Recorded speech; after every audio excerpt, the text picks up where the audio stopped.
कुछ एक झूठ हमारे दिमागों में बैठा दिए जाते हैं।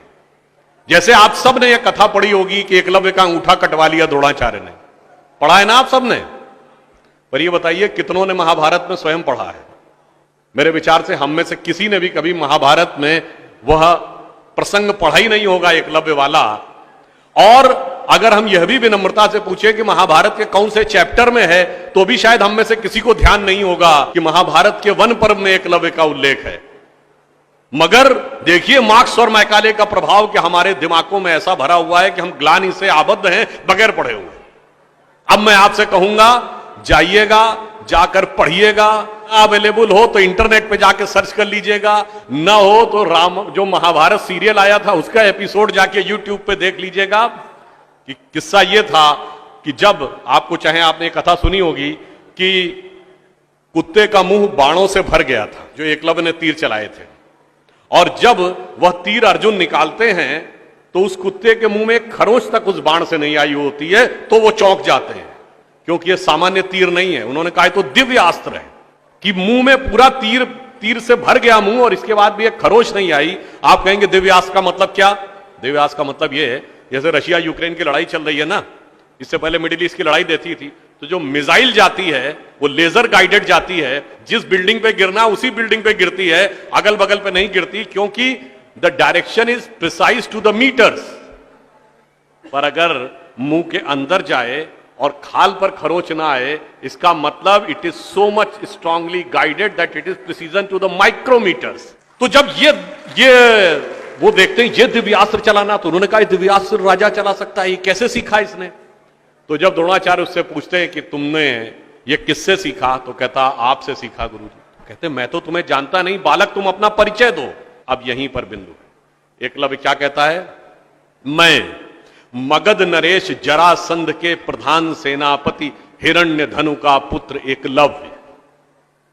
अरे वो मगध के chief of the arm forces का बेटा था। यदि आप ये कह रहे हैं कि वनवासी था, तो ये भी पूरा वाक्य तो पूरा करो कि वो सेना अध्यक्ष था। मगर देखिए कितनी चालाकी से छुपा लिया आधे तथ्य को, और उसके बाद हमारे दिमागों में भर दिया कि ये बहुत गलत किया गया। बताइए, हमारे हिंदू धर्म के दो महाकाव्य, रामायण और महाभारत, दोनों का रचयिता कौन? रामायण का रचयिता महर्षि वाल्मीकि, जो संस्कृत के आदि कवि माने जाते हैं। आज जो वाल्मीकि समुदाय है वो किसमें आता है? शेड्यूल कास्ट में। महाभारत के रचयिता और वेदांत और मीमांसा के रचयिता महर्षि वेदव्यास, जिनकी मां मछुआरन थी, वह समुदाय किसमें आता है? कुछ राज्यों में, दिल्ली में शेड्यूल कास्ट में, यूपी में अति पिछड़े में। तो मेरे भाई, संत रैदास, नामदेव, कबीर, दादू, ये सब पूज्य संत हुए, फिर भी हमारे दिमागों में ये भरा जाता है। और कौन भरता है? वो लोग भरते हैं जो अपने यहां समाज के गरीब वर्गों की खरीद फरोख्त करते थे। और आपको यह भी बात बता दूं, जब हम कभी अपने यहां कहते हैं फॉरेन ट्रेवलर्स ने दिखाओ क्या लिखा है, तो मैं यह बात आपसे कहता हूं, इसको भी जाके चेक कर लीजिएगा। किसी फॉरेन ट्रेवलर का सबसे ऑथेंटिक जो रेफरेंस माना जाता है, वो चंद्रगुप्त मौर्य के समय में मेगास्थनीज आया था ग्रीस से, जिसने अपनी किताब लिखी है इंडिका, आज से 2300 साल पहले। वो इंडिका किताब आज उपलब्ध नहीं है, मगर उसके उदाहरण तमाम जगहों पे हैं, तो प्रूवन है किताब थी। उसने भारतीय समाज में व्यवस्था का वर्णन करते हुए लिखा है कि यहां पर 7 जातियां हैं, मगर महत्वपूर्ण बात यह है यहां इतनी समरसता, इतना सामंजस्य है कि यूनान के समाज के समान यहां कोई समाज का ऐसा वर्ग नहीं है जिसके साथ शोषण या भेदभाव किया जाता हो। ये एक विदेशी लिख रहा है। और मैं एक और बात आपसे बताना चाहता हूं, बहुतों को नहीं पता होगा, गांव में पंचायत होती है ना, ये पंचायत में 5 की संख्या कहां से आती? ये 4 या 6 क्यों नहीं? 5 की संख्या जानते कहां से आती है? 4 वर्ण माने गए थे, तो किसी भी गांव में निर्णय लेना होगा तो चारों वर्णों का एक एक प्रतिनिधि होगा, और 5वां जानते कौन होगा? गांव के बाहरी क्षेत्रों में रहने वाले वो वनवासी जो प्रत्यक्ष रूप से गांव का हिस्सा नहीं है, पर हमारे निर्णय का प्रभाव उनके जीवन पर भी पड़ेगा, तो 5वां प्रतिनिधि उनका होगा। वहां से यह पंचायत का भाव आता है। और फिर मैं आपसे कहना चाहता हूं, हमारे दिमाग में एक और चीज भर दी गई कि जाति व्यवस्था हमने बनाई। आपको पता है कास्ट शब्द कहां से आया?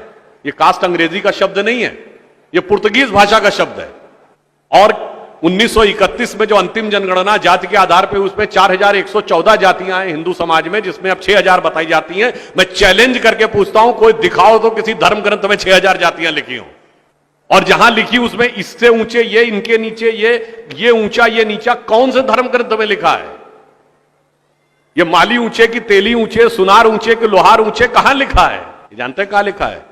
एक British census commissioner Herbert Risley द्वारा किए गए सेंसस में हिंदू समाज को जातियों में विभाजित करके ऊपर से नीचे तक लिखा गया, और फिर वो हमारे ऊपर अध्यारोपित कर दिया गया है। हमारे दिमागों में कैसी कैसी बातें भरी जाती हैं। एक थोड़ा लिबर्टी लेते हुए यह भी कहना चाहूंगा, महिलाओं को पढ़ने का अधिकार नहीं दिया जाता था। अब यह बताइए, हमारे यहां दिल्ली में लोगों को ध्यान नहीं होता है, आप लोगों ने मैत्री कॉलेज और गार्गी कॉलेज है ना, ये मैत्री और गार्गी कौन थी? ये वैदिक काल की 20-22 विदुषी स्त्रियों में से एक हैं। गार्गी ने ऋषि याज्ञवल्क्य के साथ शास्त्रार्थ किया। फिर मैं चैलेंज करके कहता हूं, दुनिया में कोई दूसरा धर्म संस्कृति बताइए जहां धर्म पे टिप्पणी करने का अधिकार किसी महिला को हो और किसी धर्म के ज्ञाता के साथ शास्त्रार्थ करने का अधिकार। फिर हमको समझाया जाता है कि हमारे यहां बराबरी नहीं थी। अरे आप सबको याद हो, सबसे प्रख्यात शास्त्रार्थ कौन सा है? आचार्य मंडन मिश्र और आदि शंकराचार्य के बीच में। दोनों के बीच में जो शास्त्रार्थ हुआ, उसका जज कौन था? आचार्य मंडन मिश्र की पत्नी उभय भारती। फिर मैं चैलेंज करके पूछता हूं, पहले दुनिया कोई धर्म बताइए जहां टिप्पणी करने का अधिकार स्त्रियों को हो और जज बनने का अधिकार हो डिस्कशन में। उसके बाद हमसे कहते हैं कि साहब बराबरी नहीं थी। इसलिए मैं कहना चाहता हूं कि हमारे यहां तो समाज में जिस प्रकार से एकाकार करके सबको साथ में लिया जाता था, बराबरी का तो आलम यह था, बराबरी नहीं थी, यह सच है। हमारे यहां बराबरी नहीं थी। हमारे यहां मातृशक्ति को पहले रखा जाता था। इसीलिए हम क्या बोलते हैं? सीताराम, सीता पहले राम बाद में। लक्ष्मी नारायण, लक्ष्मी पहले नारायण बाद में। गौरी शंकर, गौरी पहले शंकर बाद में। राधे कृष्ण, राधा पहले कृष्ण बाद में।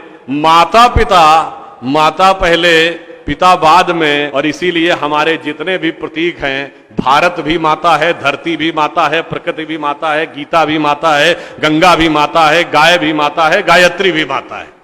और यह केवल कोई आध्यात्मिक धार्मिक बात नहीं है। वर्ल्ड की डॉक्यूमेंटेड हिस्ट्री में अगर पहली बार कोई वुमेन रूलर रही है तो गुप्त वंश के समय में 4वीं शताब्दी में प्रभावती गुप्त ने शासन किया है। उसके बाद अहिल्याबाई होलकर, रानी दुर्गावती, रानी झांसी, वो सब तो आपने बहुत सुना होगा। अब वो लोग आके हमको समझाते हैं कि बराबरी नहीं